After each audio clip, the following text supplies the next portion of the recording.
E aí, rapaziada, beleza? Tá pensando em montar o seu primeiro PC, comprando peça por peça, mas tá com aquele medo de comprar algo errado e acabar ferrando com tudo?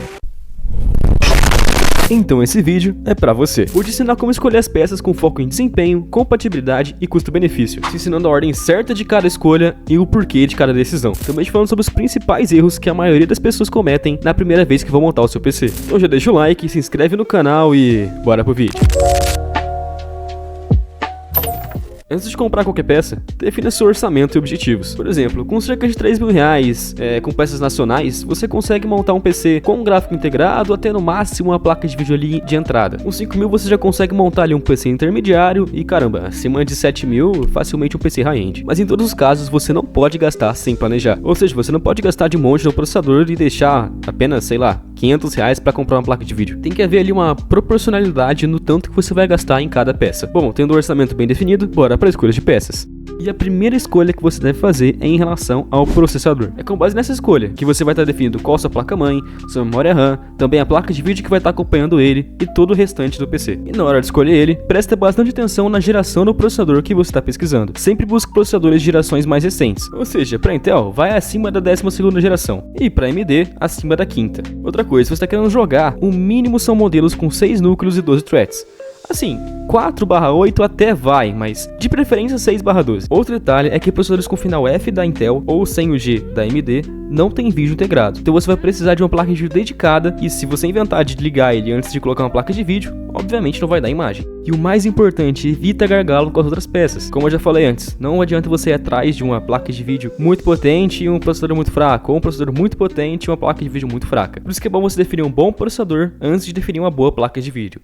E tendo definido o nosso processador, a segunda peça escolhida é a placa-mãe, justamente porque ela precisa ser 100% compatível com o seu processador, tanto em socket quanto em dissipadores e VRMs que vão ser necessários para um bom funcionamento do processador. Também é importante verificar a disponibilidade de slots geral da placa-mãe, ou seja, de SD NVMe, placa de vídeo, também de portas USB 3.0, tipo C e também slots de memória RAM. Também vale atenção ao formato e tamanho da placa, porque placas ATX são maiores e oferecem mais espaço para upgrades, enquanto as micro ATX são menores e também costumam ser um pouco mais baratas em sua maioria. E por favor, não economize nessa peça.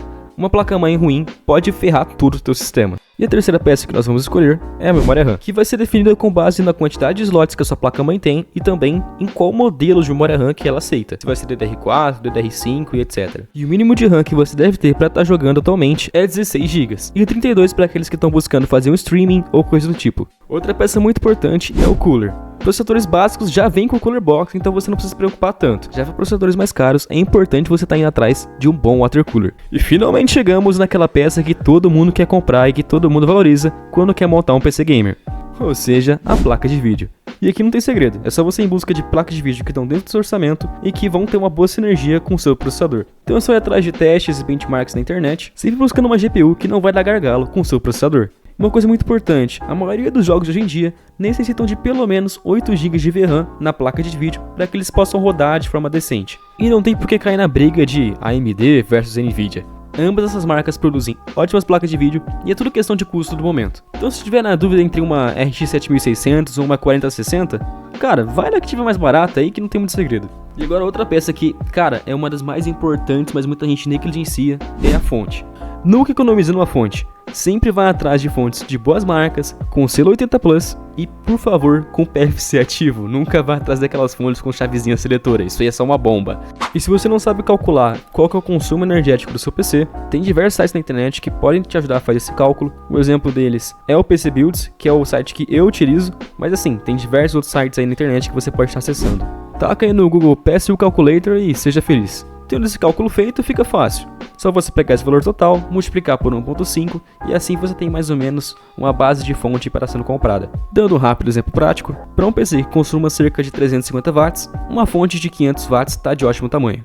E agora partindo para o armazenamento, eu te aconselho a sempre estar comprando um SSD, e de preferência aqueles que são NVMe, com pelo menos 500 GB.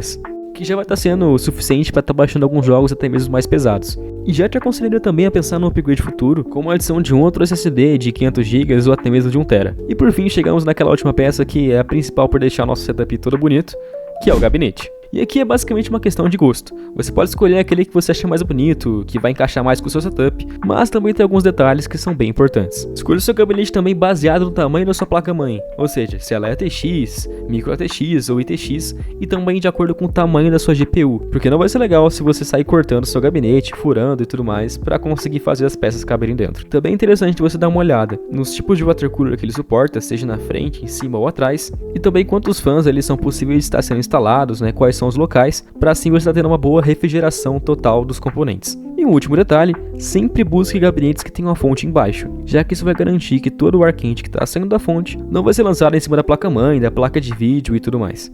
Então pode confiar em mim que seguindo esse passo a passo você dificilmente vai acabar montando um PC que possua alguma incompatibilidade, gargalo ou algum defeito. E se você tem alguma pergunta, manda aí nos comentários que eu posso estar respondendo depois em um próximo vídeo. Também já aproveita aí para comentar se você acha que faltou algum detalhe ou se você tem alguma dica para quem está montando o seu primeiro PC gamer. Se você curtiu o vídeo, deixe seu like, se inscreve, compartilha e até a próxima.